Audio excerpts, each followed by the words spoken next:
Hello everyone, welcome to my YouTube channel the crazy scholar one. आज की video में हम बात करेंगे about the basic structure doctrine. आज का टॉपिक है हमारा बेसिक स्ट्रक्चर डॉक्ट्राइन के बारे में। बेसिक स्ट्रक्चर डॉक्ट्राइन क्या होता है इसके बारे में हम जानेंगे। पहले हम जान लेते हैं आर्टिकल 13 के बारे में। आर्टिकल 13 क्या कहता है? Article 13 of the Indian constitution कहता है कि any order, any legislation and any action, any order, any legislation or any action which violates, abridges or contravenes, which violate, abridge or contravene any of the fundamental rights, यानी कि part 3 is not constitutional, is not constitutional. ठीक है, समझ में आया। Article 13 क्या कहता है? कोई भी ऐसा ऑर्डर, कोई भी लेजिस्लेशन या कोई भी ऐसा एक्शन जो कि फंडामेंटल राइट्स यानी कि पार्ट 3 को वायलेट करे तो वो क्या हो जाएगा? अनकॉन्स्टिट्यूशनल हो जाएगा। Is not constitutional, that is unconstitutional हो जाएगा। यानी कि आर्टिकल 13 ये पावर देता है हमारे फंडामेंटल राइट्स को, या फिर हम कह सकते हैं ये जो पार्लियामेंट है उसकी पावर को लिमिट करता है। पार्लियामेंट की जो अमेंडमेंट की पावर है उसको लिमिट करता है और कहता है कि आप, यानी कि पार्लियामेंट कोई भी ऐसा ऑर्डर, कोई भी ऐसा लेजिस्लेशन या फिर कोई भी ऐसा एक्शन नहीं कर सकती जिससे कि लोगों के फंडामेंटल राइट्स का हनन हो। That's the article 13। Article 13 supreme court और high court, supreme court and high court को ये पावर देती है कि ऐसे किसी भी एक्ट को अल्ट्रा वायर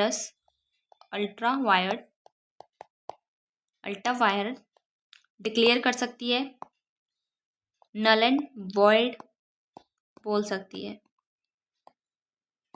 कोई भी ऐसा ऑर्डर, कोई भी ऐसा लेजिस्लेशन या कोई भी ऐसा एक्शन जो कि अनकॉन्स्टिट्यूशनल है, जो कि वॉयलेट या एब्रिज या कॉन्ट्रावीन करता है द फंडामेंटल राइट्स, तो सुप्रीम कोर्ट और हाई कोर्ट क्या कर सकता है? उसको अल्ट्रा वायरस डिक्लेयर कर सकता है और उसको नल एंड वॉइड बोल सकता है। जबकि अगर हम बात करें अबाउट द आर्टिकल 368 जो कि किस में लिखा है? Part 20 of the Indian Constitution. This is the amendment of the Constitution of India. किसके बारे में है ये? अमेंडमेंट के बारे में है। इसमें लिखा है कि parliament may in the exercise of its constituent power amend by the way of addition, variation and repeal any provision, that keyword is any provision, of the Constitution of India. क्या लिख रहा है? आर्टिकल 368 पार्लियामेंट को ये power देता है कि parliament amend कर सकता है किसी भी any provision of the constitution of India, amend कर सकता है किसी भी प्रोविजन को by the addition, by the variation और बाय रिपील यानी कि रिमूव करके। ठीक है, यानी कि आपको अगर हमारा जो कॉन्स्टिट्यूशन है इंडिया का उसको अमेंड करना है तो आप 3 तरीके हैं आपके पास। आप ऐड कर सकते हो, कुछ उसमें बदलाव कर सकते हो, या फिर किसी चीज़ को हटा सकते हो। किसी भी प्रोविज़न, इसमें एनी मतलब एनी में फंडामेंटल राइट पार्ट 3 ये भी इंक्लूड होता है, राइट। तो एक तरफ आर्टिकल 13 है और एक तरफ है आर्टिकल 368। आर्टिकल 368 क्या देता है? एनी प्रोविज़न, किसी भी प्रोविज़न को आप अमेंड कर सकते हो। क्या कर सकते हो? अमेंड कर सकते हो। वही आर्टिकल 13 क्या कह सकता है कि क्या कहता है, fundamental right are above the amending powers of the are above the amending powers of parliament. Fundamental rights क्या है, अमेंडिंग पावर्स से ऊंचे हैं फंडामेंटल राइट्स, ये आर्टिकल 13 कहता है। यानी कि हम कह सकते हैं कि fundamental rights are the exception of the article 368। Article 368 का एक्सेप्शन है फंडामेंटल राइट्स, बट लेकिन ऐसा कहीं नहीं लिखा हुआ है, ऐसा पूरे कॉन्स्टिट्यूशन ऑफ द इंडिया में कहीं नहीं लिखा हुआ कि fundamental right are the exception to the article 368। यानी कि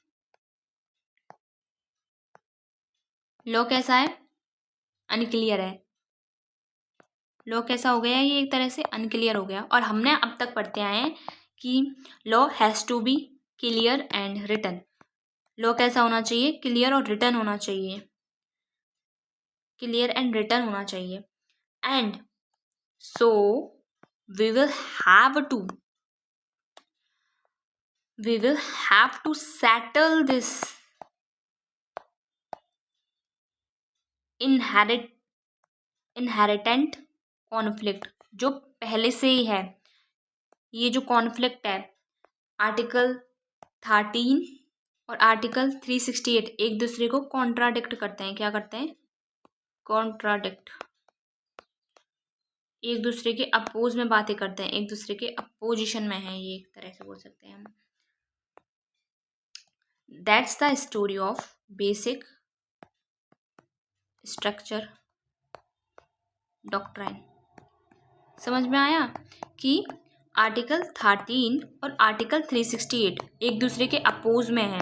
आर्टिकल 13 कुछ और कहता है, आर्टिकल 368 कुछ और कहता है। तो ये क्या है, एक इनहेरेंट कॉन्फ्लिक्ट है जिसको हमें क्या करना था, सेटल करना था। और इसको सेटल करने के लिए ही हम क्या लेकर आए, बेसिक स्ट्रक्चर डॉक्ट्राइन लेकर आए हम, यानी कि सुप्रीम कोर्ट। ठीक है, सुप्रीम कोर्ट क्या लेकर आई, बेसिक स्ट्रक्चर डॉक्ट्राइन लेकर आई। अब स्टार्टिंग से स्टोरी पढ़ते हैं 1947 से। 1947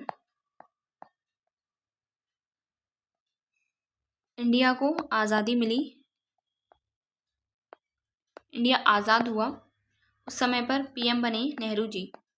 उस समय पर जब नेहरू जी पीएम बने तो इंडिया क्या था, बहुत ज़्यादा गरीब था, पुअर था, डेवलपिंग कंट्री थी, पुअर था। तो नेहरू जी ने सोचा कि इंडिया को डेवलप करते हैं, let's develop the India. India क्या करते हैं, डेवलप करते हैं।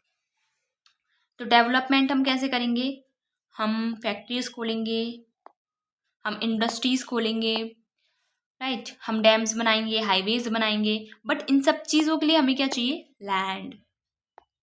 हमें क्या चाहिए, लैंड चाहिए। और उस समय पर मेजोरिटी ऑफ द लैंड जो थी वो जमींदारों के पास थी। क्या थी, जमींदारों के पास। ठीक है, तो जमींदारों के पास थी। तो जमींदार से बोला कि अपनी लैंड दे दो, तो जमींदारों ने बोल दिया no no no no no, हम अपनी लैंड नहीं देंगे। लीडर्स ने सोचा कि हम लैंड को एक्वायर तो कर सकते हैं, बट बीच में आ जाता है आर्टिकल 31। आर्टिकल 31 क्या था कि state can not acquire the land if जमींदार डोंट वांट। अगर जमींदार नहीं चाहता है कि वो अपनी लैंड को गवर्नमेंट को नहीं देना चाहता है तो स्टेट उसकी लैंड को एक्वायर ही नहीं कर सकती। That is the article 31, compulsory acquisition of the property.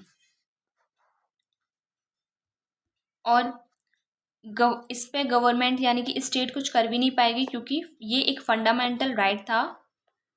क्या था, फंडामेंटल राइट। और फंडामेंटल राइट्स को प्रोटेक्शन मिल रही थी अंडर आर्टिकल 13 की कोई भी आर्टिकल 13 में क्या था कि कोई भी फंडामेंटल राइट्स को वायलेट नहीं कर सकता, उसका एब्रेज नहीं कर सकता, उसको कॉन्ट्रावीन नहीं कर सकता।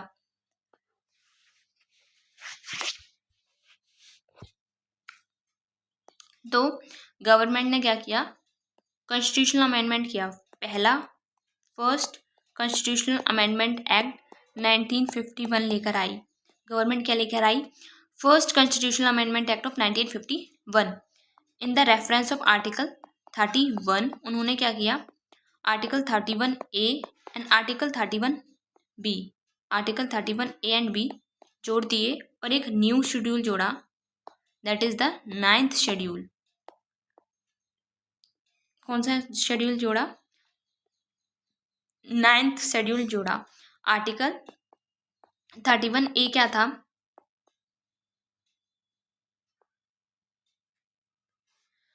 आर्टिकल 31A में बोला गया अगर कोई भी एग्रीकल्चरल रिफॉर्म, कौन से रिफॉर्म, एग्रीकल्चरल रिफॉर्म्स के लिए स्टेट यानी कि पार्लियामेंट कोई भी ऑर्डर देती है, कोई भी लेजिस्लेशन देती है या कोई भी एक्शन लेती है और वो वायलेट कर रहे हैं, वो क्या कर रहे हैं, वायलेट कर रहे हैं, एब्रिज कर रहे हैं, एब्रिज कर रहे हैं या फिर कॉन्ट्रावीन कर रहे हैं, वायलेट कर रहे हैं, एब्रिज कर रहे हैं या कॉन्ट्रावीन कर रहे हैं article 14, article 19 and article 31 of the Indian constitution, then they still will be the constitutional. उनको क्या माना जाएगा, अनकॉन्स्टिट्यूशनल ना मान के कॉन्स्टिट्यूशनल माना जाएगा। That is the 31A। क्या बोल दिया, पूरी पावर दे दी एग्रीकल्चर रिफॉर्म्स करने की। एग्रीकल्चर रिफॉर्म यानी कि एग्रीकल्चर के नाम पर अब वो जमींदारों की ज़मीन को लेंगे, यही हो गया एग्रीकल्चर रिफॉर्म्स। एग्रीकल्चर रिफॉर्म के नाम पर अगर कोई भी स्टेट या पार्लियामेंट ऑर्डर देती है, लेजिस्लेशन देती है, एक्शन देती है और वो वायलेट कर रहे हैं आर्टिकल 14 को, 19 को और 31 को, 31 है ना, 31 राइट टू प्रॉपर्टी वाला, तो वो लॉ जो होगा वो कॉन्स्टिट्यूशनल होगा। इनडायरेक्टली उन्होंने सीधे सीधे बोल दिया कि हम तो लैंड एक्वायर करेंगे तभी हम इंडिया को डेवलप कर पाएंगे। ठीक है, नेक्स्ट आता है आर्टिकल 31B। आर्टिकल 31B क्या कहता है, अगर कोई भी लॉ बनाया है और उसको किस में डाल दिया, उसको डाल दिया अगर 9th शेड्यूल में, कोई भी लॉ XYZ, मतलब ऐसे नहीं लिखा कि कौन सा लॉ, किसी से भी रिगार्डिंग कैसा भी लॉ बनाया और उसको 9th शेड्यूल में अगर तुमने डाल दिया तो वो अनकॉन्स्टिट्यूशनल हो ही नहीं सकता, उसको कोई डिक्लेयर ही नहीं कर सकता अनकॉन्स्टिट्यूशनल। यानी कि 9th शेड्यूल पूरा का पूरा कॉन्स्टिट्यूशनल है, अनकॉन्स्टिट्यूशनल नहीं हो सकता। अनकॉन्स्टिट्यूशनल नहीं हो सकता, क्यों नहीं होगा अनकॉन्स्टिट्यूशनल, क्योंकि जुडिशियल रिव्यू ही खत्म कर दिया है इससे। Judicial review, it can't be review by the supreme court और हाई कोर्ट और any other court, judicial review खत्म ही कर दिया। यानी कि सुप्रीम कोर्ट, हाई कोर्ट देखेगा ही नहीं कि 9th शेड्यूल में क्या क्या डाला है, ये लिखा आर्टिकल 31B में। अब सिंपल सी बात है, आर्टिकल 13 अलग कह रहा है, आर्टिकल 368 अलग कह रहा है, और जो लोग आर्टिकल 13 को सुप्रीम मानते हैं, उसको सपोर्ट करते हैं, तो उनको तो first constitutional amendment act of 1951 obviously बुरा लगेगा। वो तो सोचेंगे कि हमारे फंडामेंटल राइट्स तो गए हो, आज ये रूल बनाया है कल दूसरा रूल बनाएंगे, तो फंडामेंटल राइट्स तो गए।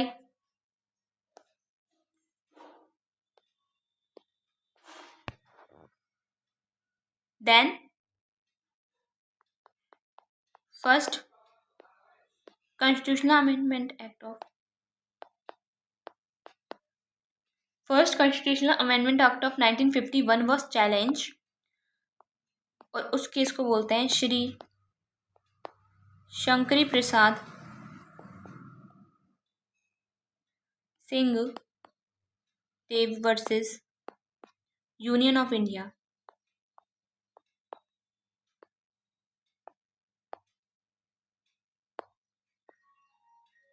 Shri Shankari Prasad Singh Deo versus union of India 1951।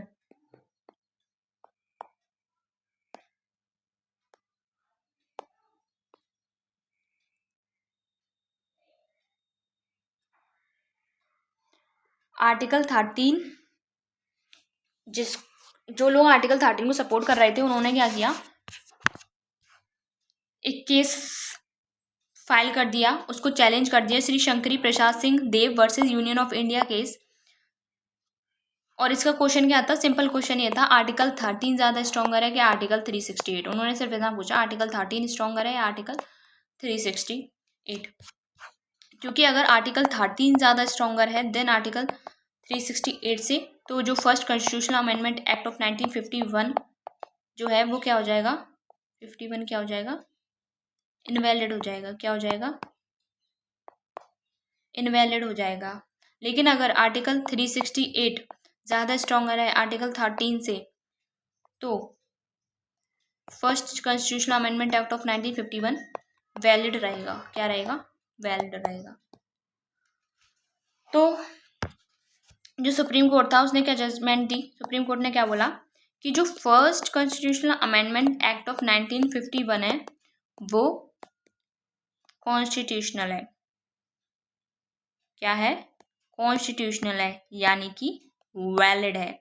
अब इस वैलिड का मतलब क्या हो गया कि आर्टिकल 368 के पास ज़्यादा पावर है एज कंपेयर टू आर्टिकल 13। यहाँ पर पार्लियामेंट जीत गई और हमारे जो फंडामेंटल राइट्स थे वो हार गए। पार्लियामेंट जीत गई। ठीक है, तो धीरे धीरे एक्वायर करना स्टार्ट कर दिया लैंड को। उसके बाद आता है 17th constitutional amendment act of 1964। ये भी आर्टिकल 13 यानी कि पार्ट 3 के अगेंस्ट था। 17th constitutional amendment act of 1964 article 13 के अगेंस्ट था, इसलिए इसको भी चैलेंज किया गया। इसको भी क्या किया गया, चैलेंज किया गया। यानी कि जो आर्टिकल 13 के केसेस हैं और आर्टिकल 368 के केसेस, कौन ज़्यादा बड़ा है उसी को हम पढ़ रहे हैं, क्योंकि इसी से हमारा बाद में निकल के आएगा बेसिक स्ट्रक्चर डॉक्ट्राइन, जो कि हमारा टॉपिक भी है। ठीक है, तो ये भी आर्टिकल 13 पार्ट 3 के अगेंस्ट था, तो इसको चैलेंज किया गया। इसको चैलेंज किया गया Sajjan Singh versus state of Rajasthan.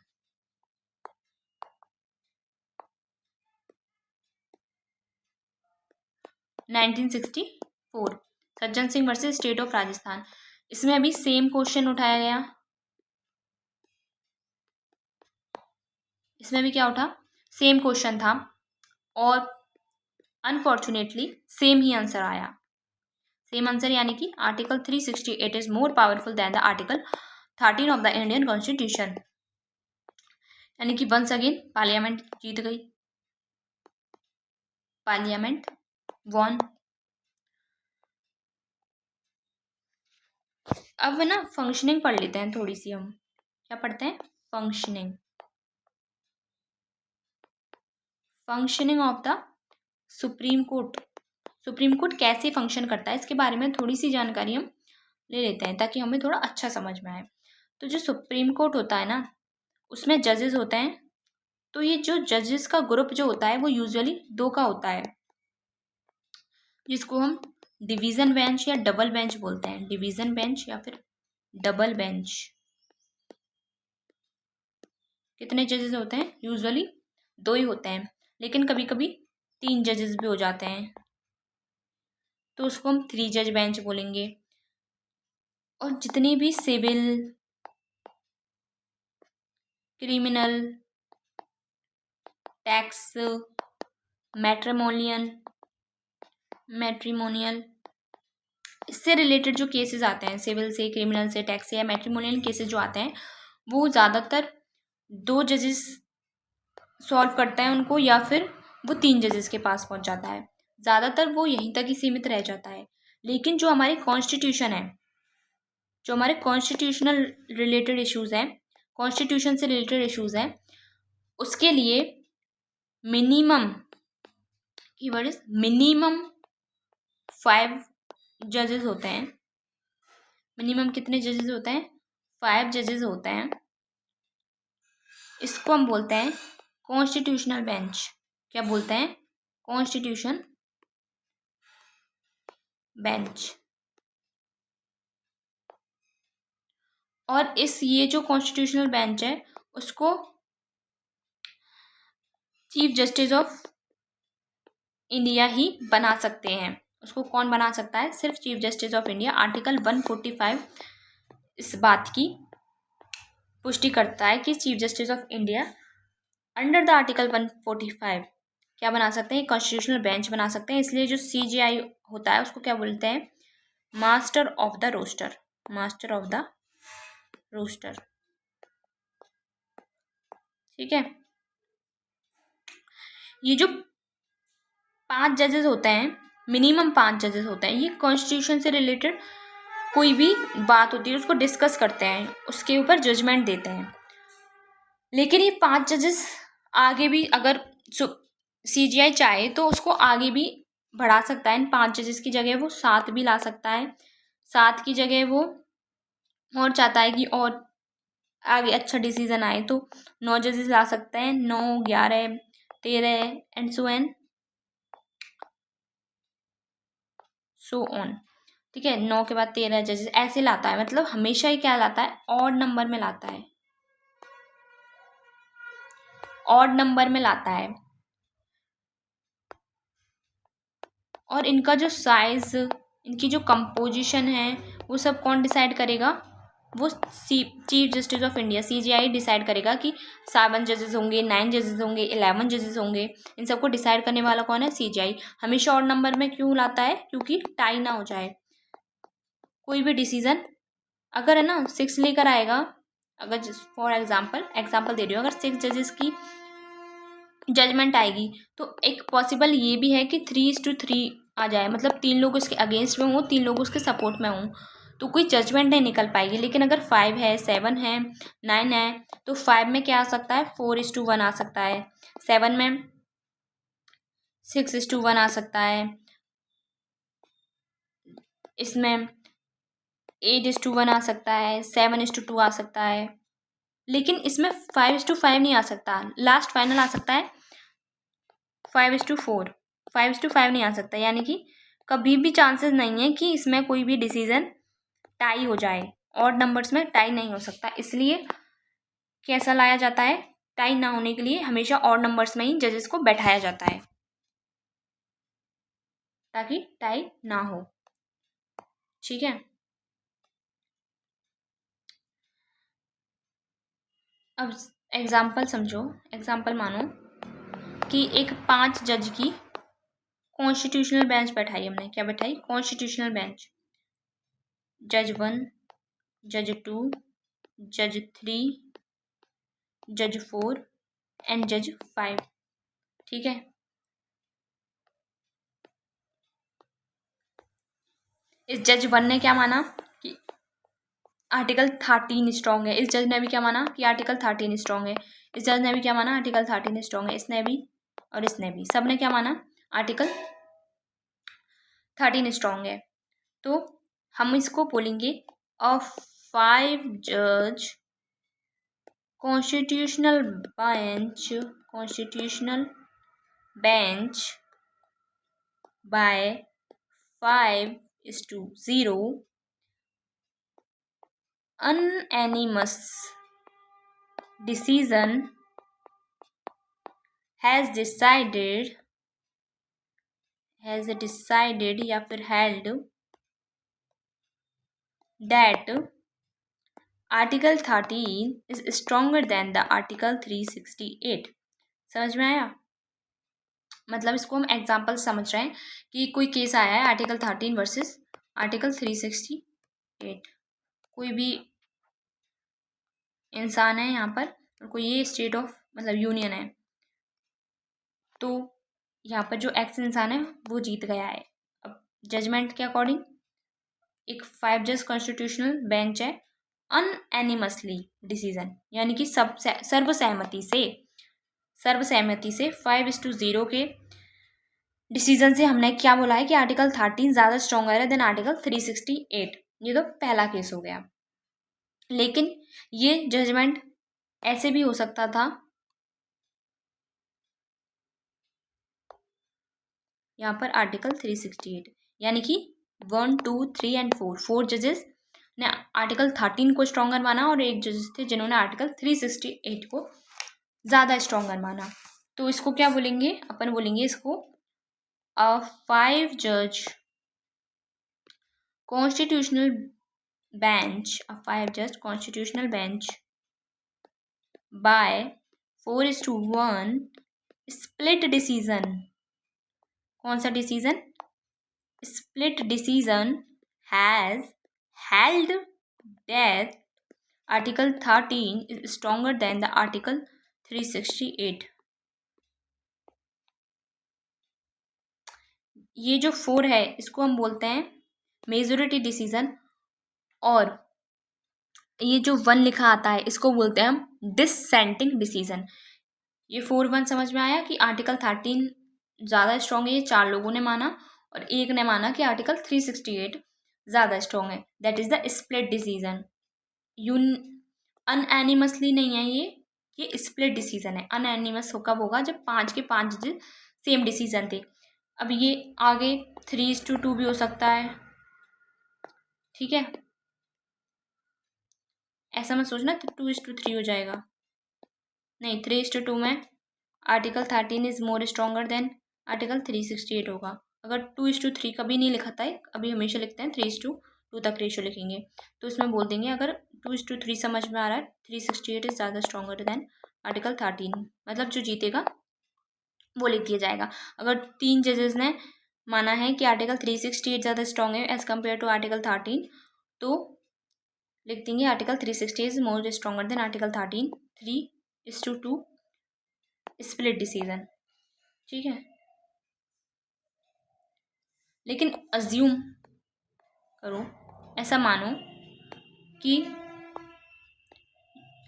Union of India हार गई इस केस में, पता ही चल रहा है, हमने माना था यूनियन ऑफ इंडिया आर्टिकल 368 के लिए लड़ रही थी, तो आर्टिकल 368 से ज़्यादा स्ट्रॉन्गर आर्टिकल 13 बता दिया, यानी कि यूनियन ऑफ इंडिया हार जाती है।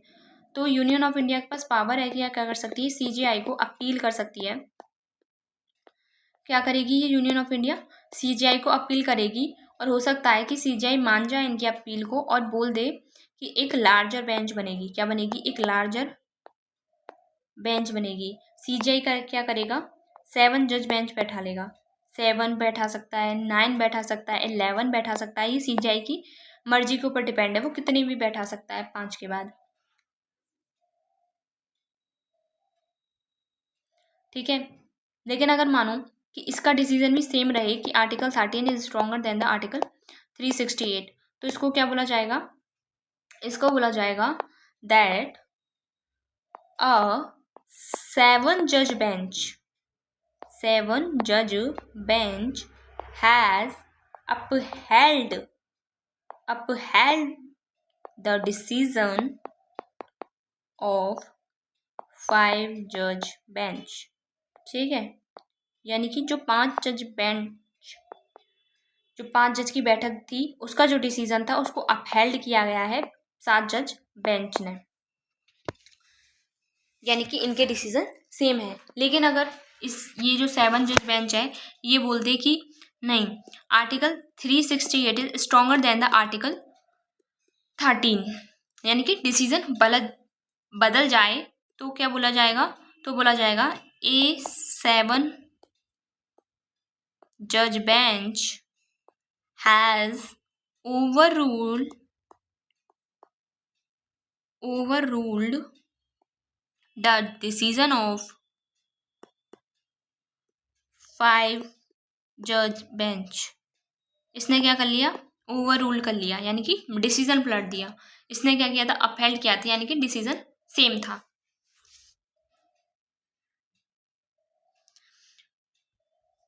ठीक है, तो मैंने बताया था, कहाँ थी मैं?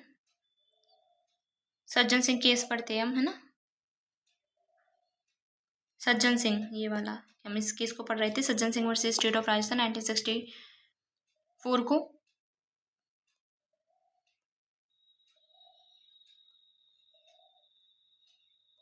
तो सज्जन सिंह जो केस था उसको दोबारा चैलेंज किया गया। सज्जन सिंह हार गए थे, लेकिन सज्जन सिंह केस को दोबारा चैलेंज किया गया। तो सज्जन सिंह का जब डिसीजन आया था तो 5 जज बेंच तो पहले से ही थी, तो अब 5 जज की नहीं बैठा सकते, हम क्या बैठा सकते हैं, मिनिमम 7 जज की तो होनी ही चाहिए। लेकिन सुप्रीम कोर्ट मतलब CJI ने क्या किया, इसको 11 जज बेंच बना दिया, मतलब 11 जजेस रखे गए उसमें। और नया केस आया, that is Golaknath versus state of Punjab 1967 का। कब का है ये, 1967 का। Golaknath versus state of Punjab. कितने जजेस हैं इसमें, 11 जज हैं, याद रखना। And very important, it overruled Shankari Prasad and Sajjan Singh case.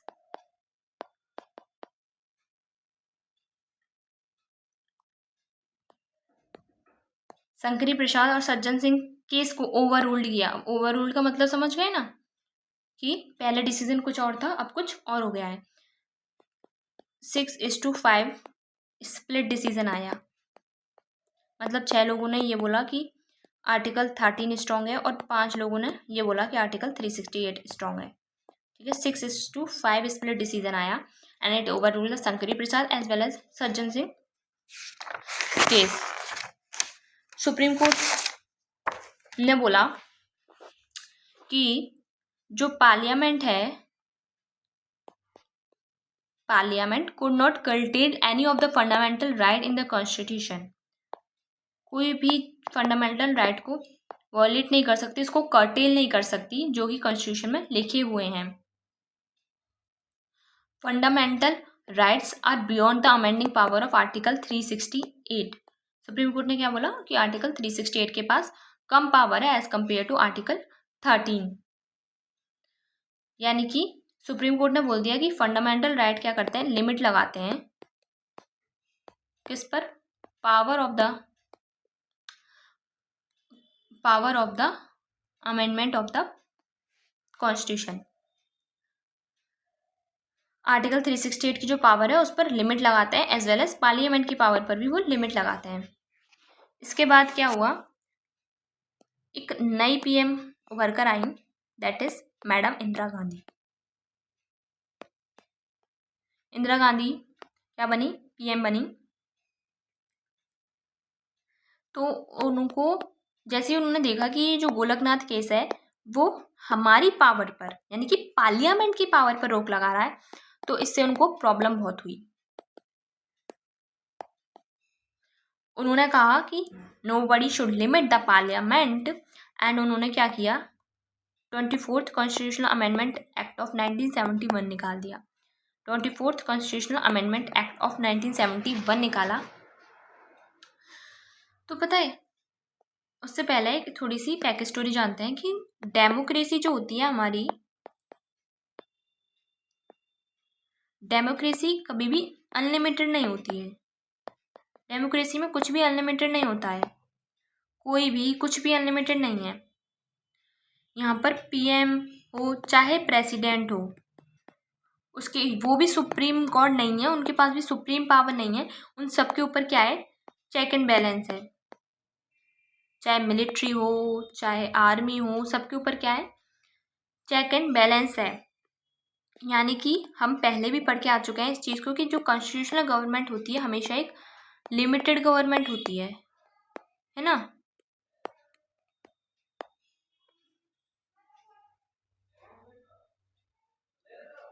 लेकिन जो आर्टिकल 13 और आर्टिकल 368 के जो केसेस हुए थे, तो जो शुरुआत के 2 केसेस थे यानी कि शंकरी प्रसाद प्लस सज्जन सिंह केस, इन दोनों ने क्या साबित कर दिया कि ये अनलिमिटेड पावर देंगे।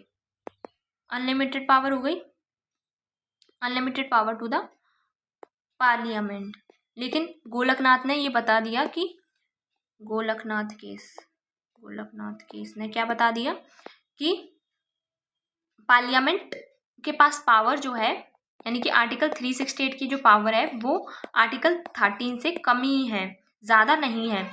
यानी कि आर्टिकल 368 को लिमिट कर दिया।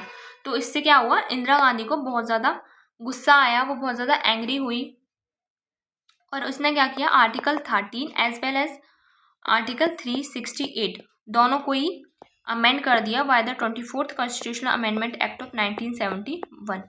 क्या किया, इन दोनों को ही अमेंड कर दिया।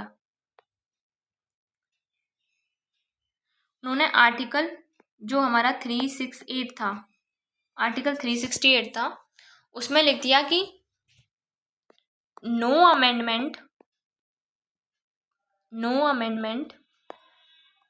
will be challenged on the grounds of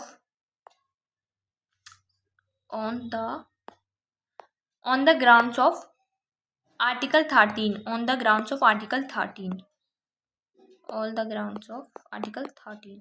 यानी कि कोई भी अमेंडमेंट, जो भी पार्लियामेंट अमेंडमेंट कर रही है उसको आप चैलेंज नहीं कर सकते आर्टिकल 13 के बेसिस पर। ये किस में लिख दिया, आर्टिकल 368 में लिख दिया। यानी कि if parliament make the constitutional amendment the president shall assent. अगर कोई भी कोई भी अमेंडमेंट करती है, कॉन्स्टिट्यूशनल अमेंडमेंट करती है, तो पार्लियामेंट को क्या देनी होगी, अपनी सहमति देनी होगी। और ये सहमति देंगे और हमारा जो अमेंडमेंट है उसको कभी भी सुप्रीम कोर्ट में या हाई कोर्ट में या फिर कोई भी सिविल कोर्ट में आर्टिकल 13 के बेसिस पर चैलेंज नहीं किया जाएगा। यानी कि इस आर्टिकल 368 से उन्होंने क्या ले लिया अपने आप में, पार्लियामेंट ने क्या ले ली, अनलिमिटेड पावर ले ली, जो कि डेमोक्रेसी में कभी नहीं होता। डेमोक्रेसी में कभी भी अनलिमिटेड पावर नहीं होती। यानी कि हमारी डेमोक्रेसी खतरे में। अगर ये लागू हो जाएगा 24th constitutional amendment act of 1971, तो पावर किसके पास चली जाएगी, पार्लियामेंट के पास चली जाएगी। अगर पार्लियामेंट के पास ज़्यादा पावर है यानी कि वो पावर अनलिमिटेड है और हमारी डेमोक्रेसी को खतरा है इस चीज़ से। इसलिए जो 24th कॉन्स्टिट्यूशनल अमेंडमेंट एक्ट है उसको क्या बोलते हैं, अटैक ऑन डेमोक्रेसी। ये क्या था, अटैक था हमारी सीधी सीधी डेमोक्रेसी पर। कौन सा act, 24th constitutional amendment act of 1971। इसने क्या किया, this bypass the Golaknath case judgement. क्योंकि गोलकनाथ केस ने क्या बोल दिया था कि article 13 is more stronger than the article 368। अब इसने ये जो 24th कॉन्स्टिट्यूशन अमेंडमेंट एक्ट ने क्या बोल दिया आर्टिकल 368 से, कि पार्लियामेंट के पास सारी पावर्स हैं, पार्लियामेंट जिस चीज़ को चाहे जैसे चाहे अमेंड कर सकती है। कोई भी अमेंडमेंट आर्टिकल 13 के बेसिस पर कभी भी चैलेंज नहीं की जाएगी। इसलिए ये जो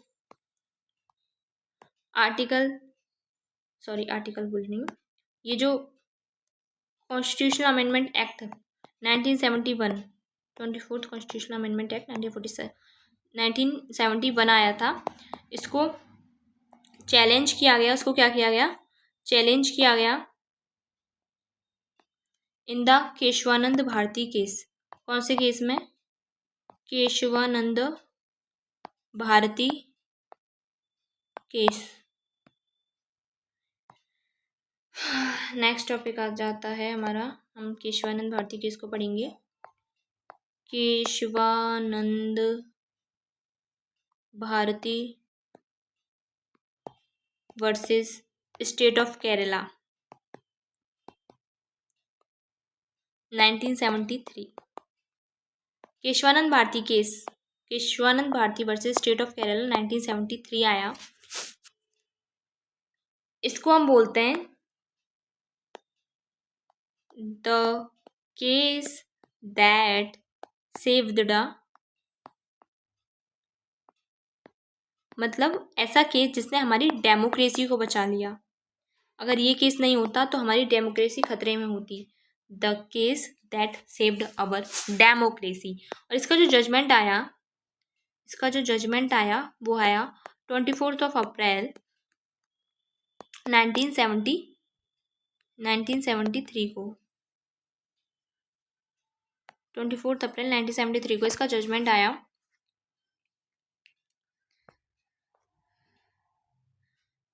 ठीक है, देखो एक बात समझने वाली है। एक तरफ आर्टिकल 13 है, एक तरफ आर्टिकल 368 है। आर्टिकल 13 कहता है फंडामेंटल राइट को कोई छू भी नहीं सकता। आर्टिकल 368 कहता है किसी भी प्रोविज़न में हम अमेंड कर सकते हैं। तो इसका कोई हमें सॉल्यूशन दे नहीं रखा हमारे कॉन्स्टिट्यूशन में। No solution to this problem. कोई भी सॉल्यूशन नहीं है इस चीज़ का हमारे कॉन्स्टिट्यूशन में।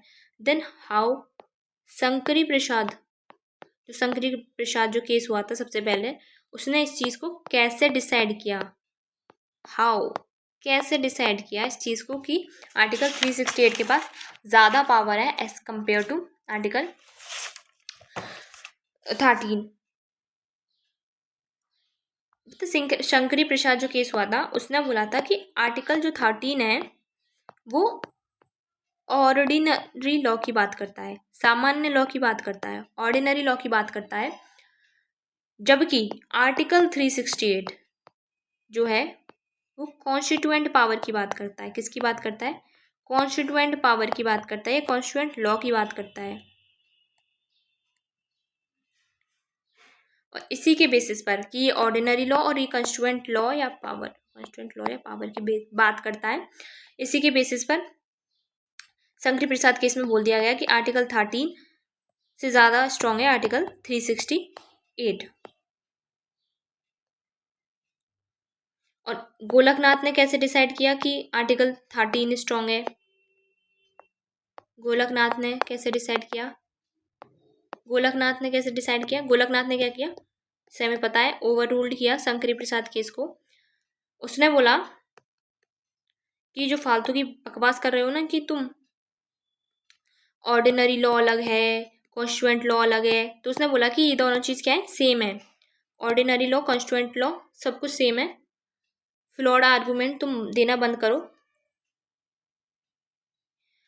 उसने बोला गोलकनाथ केस था, उसने बोला कि जो अपना आर्टिकल 368 है ना, उसमें पावर ही नहीं है यार, उसमें पावर ही नहीं है। वो तो एक प्रोसीजर है।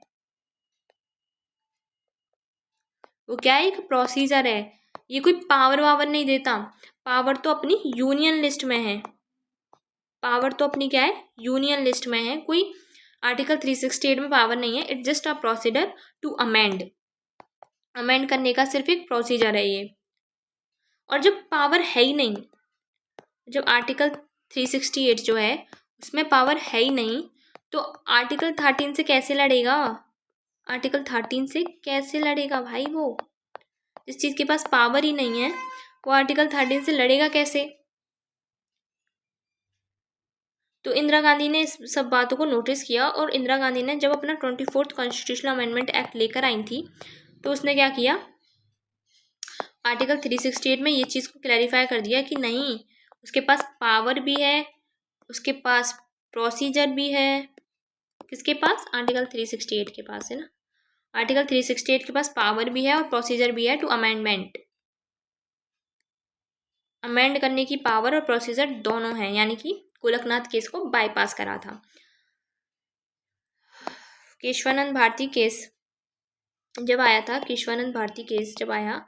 तो 13 जजेस बैठे थे। गोलकनाथ में कितने बैठे थे? 11 बैठे थे। तो अब केशवानंद में 13 जजेस बैठे और डिसीजन लेकर आए ये 7:6 स्प्लिट डिसीजन। कैसा डिसीजन? 7:6 split decision. अब समझ में आ रहा है ऑड नंबर की वैल्यू, कि अब कोई भी कंफ्यूजन नहीं हो रही, कोई भी टाइम मैच नहीं हो रहा। इसने क्या किया? Overruled the Golaknath judgement.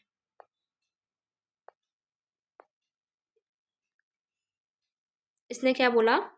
Over ruled किया गोलकनाथ जजमेंट को भी ओवर रूल्ड किया। इसने बोला कि आर्टिकल 13 से ज़्यादा स्ट्रॉन्ग है आर्टिकल 368।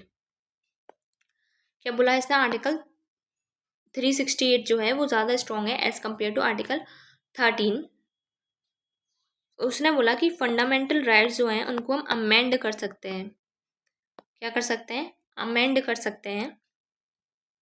लेकिन आर्टिकल 13 से ज़्यादा स्ट्रॉन्ग है आर्टिकल 368 का मतलब ये नहीं है कि ये अनलिमिटेड है। पार्लियामेंट के पास अनलिमिटेड पावर है, इसका मतलब ये कतई भी नहीं है कि आर्टिकल 368 अनलिमिटेड है। ये जो केशवानंद भारती केस था उसने बोला कि ये जो आर्टिकल 368 है ये सब कुछ अमेंड कर सकता है, एवरीथिंग, बट, लेकिन उन्होंने एक चीज़ बोल दी, बट ये जो बेसिक स्ट्रक्चर है कॉन्स्टिट्यूशन का, basic structure of the constitution of India, उसको अमेंड नहीं कर सकता। क्या नहीं कर सकता? अमेंड नहीं कर सकता। बेसिक स्ट्रक्चर यानी कि जो असेंशियल फीचर्स हैं, क्या हैं? Essential feature of the constitution of India, उनको अमेंड नहीं कर सकता। ठीक है, यानी कि आर्टिकल 368 को क्या बना दिया गया? लिमिटेड। उस आर्टिकल 368 में लिमिट लगा दी गई। इसलिए हम बोलते हैं Keshavananda Bharati case was the case that saved the democracy. Basic structure doctrine होता क्या है, अब इसको मैं थोड़ा सा एग्जांपल से समझा देती हूँ।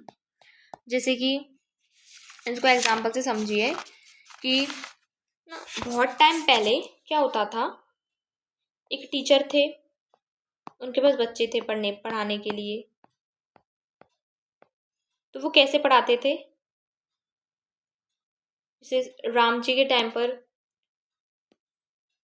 बहुत पुराने टाइम में चले जाएं तो राम जी के टाइम पर क्या होता था, ये जो बच्चे थे वो क्या जाते थे, वो गुरुकुल जाते थे, और गुरुकुल में अपनी 12, 13, 14, 15 जितने भी साल रहते थे वो गुरुकुल में ही रहते थे। अपनी शिक्षा पूर्ण करने के बाद वो दोबारा घर आते थे, राइट। यहाँ पर टीचर ने क्या काम किया है? गुरु ने पढ़ाने का काम किया है, और बच्चों ने क्या काम किया है? पढ़ने का काम किया है। लेकिन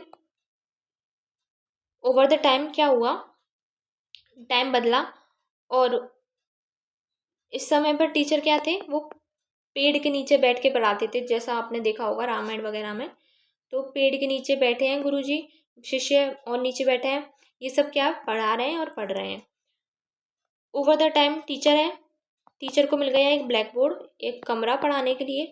टीचर ने क्या किया? ब्लैक बोर्ड और कमरे का यूज़ किया और स्टूडेंट पढ़ने के लिए आने लग गए। ठीक है, ओवर द टाइम आज का अगर हम टाइम देखें तो टीचर क्या है? अपने ही कमरे में बैठ के पढ़ा रहा है, और हम अपने ही घर में बैठ के पढ़ रहे हैं। ओवर द टाइम क्या हो रहा है? चेंजेस तो आ रहे हैं। पहले टीचर पेड़ के नीचे पढ़ाता था, फिर ब्लैक बोर्ड पे पढ़ाने लगा, फिर वो मोबाइल फ़ोन पर सीधे आने लगे। तो टीचर का काम क्या है? पढ़ाना। वो पहले भी पढ़ा रहे थे, आज भी पढ़ा रहे हैं और आगे भी पढ़ाएंगे। बच्चों का काम क्या था? पढ़ने का। पहले भी पढ़ रहे थे, आज भी पढ़ रहे हैं और आगे भी पढ़ेंगे। That is the basic structure. यानी कि इन कामों में कोई परिवर्तन नहीं हुआ है। पढ़ने का और पढ़ाने का तरीका बदल चुका है, पहले अलग था, बाद में अलग हुआ, अब अलग है, लेकिन पढ़ाना और पढ़ने का जो काम था वो सेम था। पढ़ाने का तरीका बदल चुका है, लेकिन पढ़ाने और पढ़ने का जो रिलेशन था, टीचर और स्टूडेंट के बीच का संबंध था, आज भी वही है। रिश्ता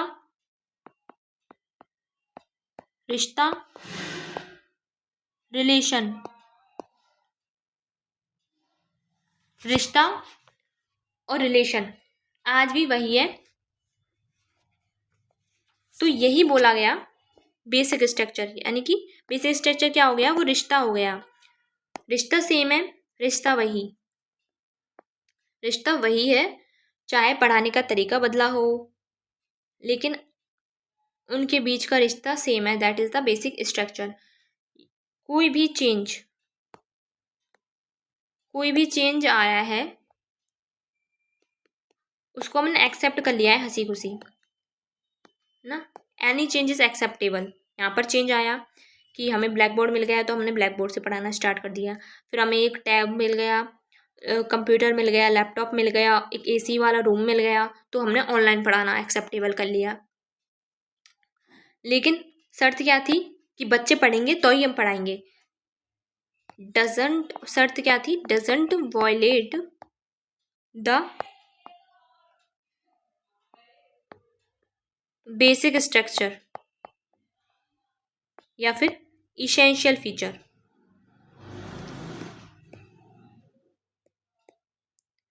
या फिर fabric of the constitution of India. इसमें कॉन्स्टिट्यूशन भी लगा दो। एनी चेंज या any amendment of the constitution of India is acceptable so far as it doesn't violate the basic structure या फिर एसेंशियल फीचर या फिर fabric of the constitution of India.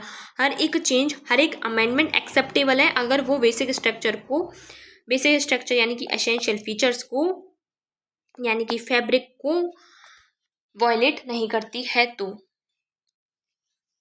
जो ना समझना, हर एक कंट्री जो होती है उसका एक कॉन्स्टिट्यूशन होता है।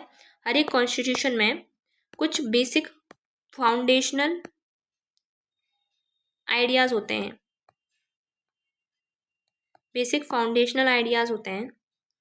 जैसे कि जब हम इंडिया की बात करते हैं अपने की, तो इंडिया में हम बेसिक फाउंडेशनल आइडियाज़ किसको मानते हैं? हम मानते हैं डेमोक्रेसी को, republic sovereign rule of law, इन सबको क्या मानते हैं? हम क्या मानते हैं कि ये क्या है, हमारे कॉन्स्टिट्यूशन को बनाने के लिए फाउंडेशनल आइडिया थे। अगर आप इनको चेंज करोगे, डेमोक्रेसी को हटा दोगे, रिपब्लिक को हटा दोगे, सोविन को हटा दोगे, सेकुलर वर्ड को हटा दोगे, रूल ऑफ लॉ को हटा दोगे, तो क्या होगा? ये अगर आप इनको अमेंड करोगे तो ये खुद ब खुद अमेंड नहीं होंगे, ये हमारे बेसिक स्ट्रक्चर को पूरे को बदल देंगे। जो हमारा बेसिक स्ट्रक्चर था वो रहेगा ही नहीं, बेसिक स्ट्रक्चर चेंज हो जाएगा। यानी कि जो फैब्रिक ऑफ द कॉन्स्टिट्यूशन, जो फैब्रिक है कॉन्स्टिट्यूशन की, वो torn, the fabric of the constitution is torn, फट जाएगी वो। तो हमें क्या करना है? अपनी इस फैब्रिक को बचाना है, इस बेसिक स्ट्रक्चर को हिलने नहीं देना है। इसी को हम बोलते हैं बेसिक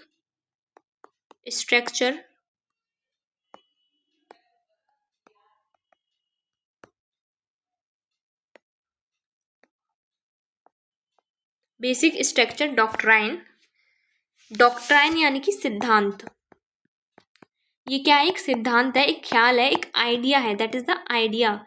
ये क्या है? केवल एक आइडिया था जिसे सुप्रीम कोर्ट ने इन्वेंट किया था। क्या किया था? इन्वेंट किया था in the Keshavananda Bharati case 1973 में इसको इन्वेंट किया था। ये कहीं पर लिखा हुआ नहीं है कि कोई बेसिक स्ट्रक्चर डॉक्ट्राइन होगा, ये कुछ भी लिखा हुआ नहीं है। ये सिर्फ जस्ट एन आइडिया था। हमारे सुप्रीम कोर्ट के जजेस थे, उनके दिमाग में ये आइडिया आया और उन्होंने केशवानंद भारती केस 1973 में इसको एक्सेप्ट कर लिया कि एक बेसिक स्ट्रक्चर डॉक्ट्राइन होगा, जिसको आप, यानी कि पार्लियामेंट के पास इतनी पावर नहीं है कि ये बेसिक स्ट्रक्चर को चेंज कर सके। ऐसा नहीं है कि पार्लियामेंट के पास ये पावर है कि वो डेमोक्रेसी को हटा के डिक्टेटरशिप ले आए।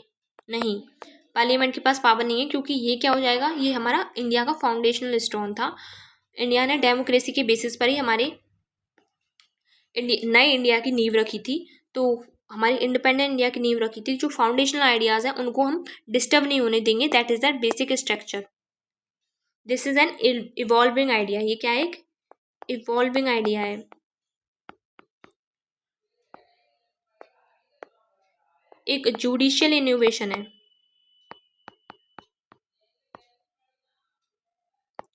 This is the judicial innovation. Evolving idea है जो कि एक जुडिशियल इनोवेशन है। इसमें सुप्रीम कोर्ट ने क्या किया? जो बेसिक स्ट्रक्चर डॉक्ट्राइन था, उसमें क्या क्या हो सकता है, इसके कुछ एग्जाम्पल दे दिए कि ये सारी चीज़ें क्या होंगी, बेसिक स्ट्रक्चर में होंगी। जैसे कि जुडिशियल रिव्यू है, वो बेसिक स्ट्रक्चर है of the constitution of India, जो कि 24th कॉन्स्टिट्यूशन अमेंडमेंट एक्ट लेना इंदिरा गांधी इस जुडिशियल रिव्यू को ले रही थी। तो सुप्रीम कोर्ट ने ये बोल दिया कि जुडिशियल रिव्यू हमारा बेसिक स्ट्रक्चर डॉक्ट्राइन है, आप इसको चेंज नहीं कर सकते। दूसरा बोला limited power of the parliament. Limited power of parliament to amend the constitution, to amend the constitution, limited power of the parliament to amend the constitution. दूसरा क्या है, ये बेसिक स्ट्रक्चर है कि पार्लियामेंट के पास लिमिटेड पावर है। क्या है, पार्लियामेंट के पास एक लिमिटेड पावर है किसी भी कॉन्स्टिट्यूशन, मतलब कॉन्स्टिट्यूशन के किसी भी आर्टिकल को अमेंड करने की एक लिमिटेड पावर है। Parliament can not under the exercise of that limited power enlarge that power is very into absolute power. ठीक है, यानी कि इसको एक एग्जांपल से समझते हैं। जैसे कि मेरे पास एक मकान है, बहुत बड़ा सा आलीशान पैलेस है, दैट इज माय पैलेस। एक महल है, एक बढ़िया सा महल है। ये महल है मेरा मुंबई में, मैं दिल्ली रहना चाहती हूँ बट, तो मैं क्या करूँगी, मुंबई में मैंने एक सर्वेंट को रखा, मैंने सर्वेंट से कहा कि तुम इस घर का ख्याल रखना, मैं दिल्ली में रहने के लिए चली गई। तो मैंने ये पावर किसको दी, मेरे जाने के बाद सर्वेंट को ये पावर दी कि मेरे घर का ख्याल रखना। मैंने इसको मालिक नहीं बनाया, मैंने इसको ऑनर नहीं बनाया, मैंने सिर्फ इसको ख्याल रखने के लिए बोला कि तुम ख्याल रखना। लेकिन इस सर्वेंट ने क्या किया, थोड़े दिन बाद इसकी नीलामी करना शुरू कर दिया इस घर की। ये तो सर्वेंट था, ऑनर कौन है, मैं खुद ऑनर हूँ। तो सर्वेंट ने क्या किया, नीलामी करना स्टार्ट कर दिया। लेकिन मैं आई तो मैंने पूछा इससे कि सर्वेंट के पास इतनी पावर कहाँ से आई, तुम सर्वेंट हो, तुम्हारे पास अनलिमिटेड पावर नहीं है, अनलिमिटेड पावर नहीं है, तुम्हारे पास एक लिमिटेड पावर थी जो मैंने तुम्हें दी थी। अब इस सर्वेंट की जगह आप रख दो पार्लियामेंट को, और मेरी जगह रख दो आप कॉन्स्टिट्यूशन ऑफ इंडिया को।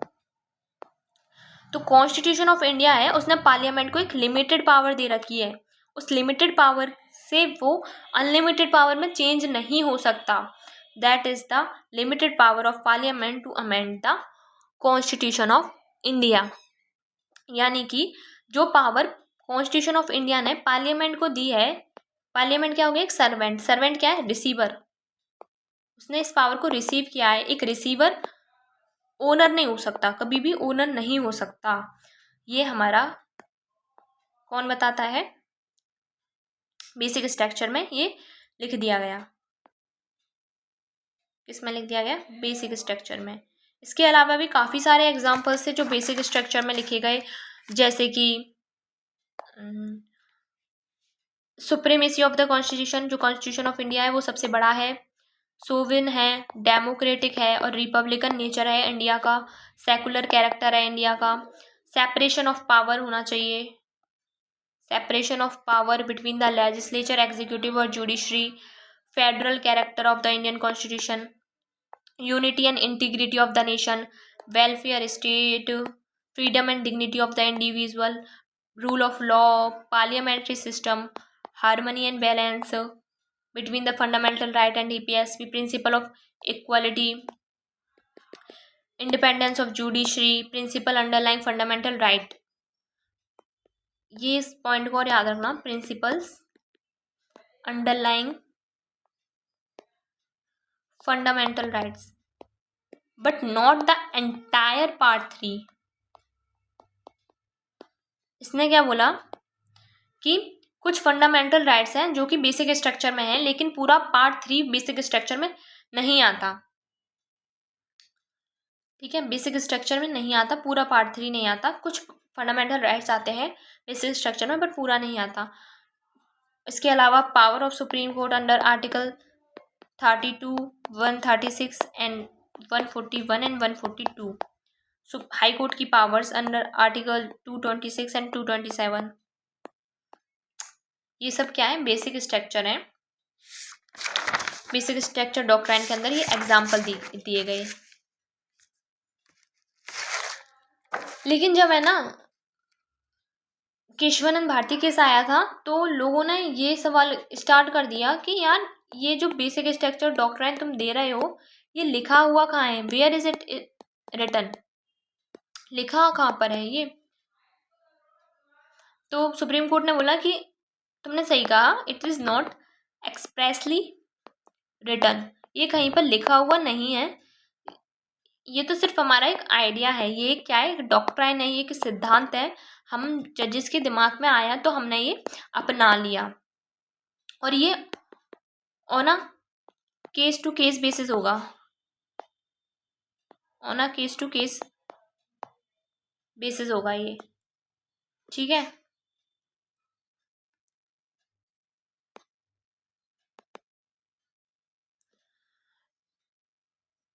On a case to case basis होगा ये,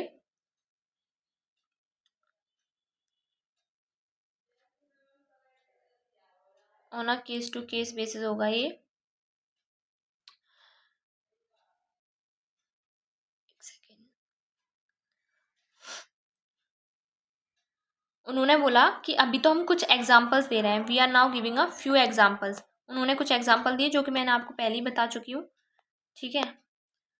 हमने कुछ एग्जांपल दिए हैं लेकिन ये केस टू केस बेसिस होगा। ये जो लिस्ट हमने दी है वो एग्जॉस्टिबल नहीं है, एग्जॉस्टिबल लिस्ट नहीं है, यानी कि जैसे जैसे टाइम आगे बढ़ेगा, जैसे जैसे नीड होगी, जैसे जैसे कोई भी ऐसा केस आएगा, उस हिसाब से हम इस लिस्ट को बढ़ाते हुए जाएंगे। तो ये एग्जॉस्टिबल लिस्ट नहीं है, ख़त्म होने वाली लिस्ट नहीं है, हमें जैसे जैसे नीड पड़ेगी हम उसको बढ़ा देंगे, यानी कि ये एक इवॉल्विंग आइडिया है, दैट इज इवॉल्विंग आइडिया, ठीक है। इंदिरा गांधी को तो बहुत बुरा लगा इस चीज़ से भी। इंदिरा गांधी ने क्या बोला, लॉ जो है, वेट अ व्हाइल, क्या हो गया इसमें, लॉ जो है वो क्लियर होना चाहिए, रिटर्न होना चाहिए, और तुम कह रहे हो कि बेसिक स्ट्रक्चर डॉक्ट्राइन कहीं भी लिखा हुआ ही नहीं है, तुम अपने मन से बना रहे हो। पता है, ये आज भी प्रेजेंट टाइम में भी अगर हम बेसिक स्ट्रक्चर डॉक्ट्राइन की बात करें ना, इसको क्रिटिसाइज किया जाता है, काफ़ी लोग इसको क्रिटिसाइज करते हैं। जो वाइस प्रेसिडेंट ऑफ इंडिया है, उन्होंने इसको बहुत क्रिटिसाइज किया था, और उन्होंने बोला था कि ये बहुत ज़्यादा अनक्लियर है, इसकी वजह से जुडिशरी जो है, उसकी वजह से जो जुडिशरी जो है उसको अनलिमिटेड पावर मिल जाती है। जुडिशरी को क्या मिल जाती है, अनलिमिटेड पावर मिल जाती है जुडिशरी को, अनलिमिटेड पावर मिल जाती है जुडिशरी को, और ये सब्जेक्टिव बन जाता है। क्या मिल जाती है, जुडिशरी के पास अनलिमिटेड पावर मिल जाती है। तो इसको आज भी क्रिटिसाइज किया जाता है, इवन टुडे। मैंने बताया था कि इंदिरा गांधी को क्या लगा, बुरा लगा, उन्होंने बोला कि लॉ को क्लियर होना चाहिए, रिटर्न होना चाहिए। तो इंदिरा गांधी ने क्या किया, इंदिरा गांधी ने दोबारा से 42nd constitutional amendment act of 1976 पास किया, 42nd constitutional amendment act of 1976 पास किया। इसमें 2 क्लॉज जोड़ दिए, आर्टिकल 368 को अमेंड किया, और आर्टिकल 368(4) एंड आर्टिकल 368(5) को जोड़ दिया, in the middle of emergency. कब जोड़ा था, in the middle of emergency, जब इमरजेंसी चल रही थी, मिडल ऑफ इमरजेंसी, तब इसको जोड़ दिया। सारे जो अपोजिशन वगैरह थे वो जेल में थे, तब इसको जोड़ दिया। अपोजिशन क्या थी, पूरी की पूरी जेल में थी, 1976 की बात है, तो उसको जोड़ दिया। आर्टिकल 368 और 368 4 और 5 में सेम बात बोली थी कि no amendment will be challenge in the court of law, it gave the unlimited power to the parliament. मतलब इनसे सिंपल इतना बोला था कि कोई भी, मतलब इससे जुडिशियल रिव्यू खत्म हो गया, जुडिशियल रिव्यू जो था वो खत्म हो गया, जुडिशियल रिव्यू को खत्म कर दिया, एंड कर दिया जुडिशियल रिव्यू को। उसने बोल दिया कि no amendment will be challenge the any court of law, मतलब कोई भी अमेंडमेंट जो हम करेंगे, जो पार्लियामेंट करेगी, उसको उसको no amendment will be challenge any court of law, उसको सॉरी उसको आप चैलेंज नहीं कर सकते। पार्लियामेंट के पास क्या आ गई, अनलिमिटेड पावर आ गई। लेकिन लेकिन लेकिन इंदिरा गांधी ये बात शायद भूल चुकी थी कि जो जुडिशियल रिव्यू है, जो अपना जुडिशियल रिव्यू है, वो तो किसका हिस्सा है, बेसिक स्ट्रक्चर डॉक्ट्राइन का हिस्सा है। और बेसिक स्ट्रक्चर डॉक्ट्राइन को आप क्या कर सकते को पार्लियामेंट चेंज नहीं कर सकती है। फिर आया मिनर्वा मिल्स केस इन 1980, जिसको हम अपनी नेक्स्ट वीडियो में पढ़ेंगे। वैसे भी ये वीडियो काफ़ी बड़ी हो चुकी है। So thank you so much guys for watching this video. अगर वीडियो पसंद आया हो तो प्लीज़ लाइक करना वीडियो को और चैनल को सब्सक्राइब करना। Thank you so much.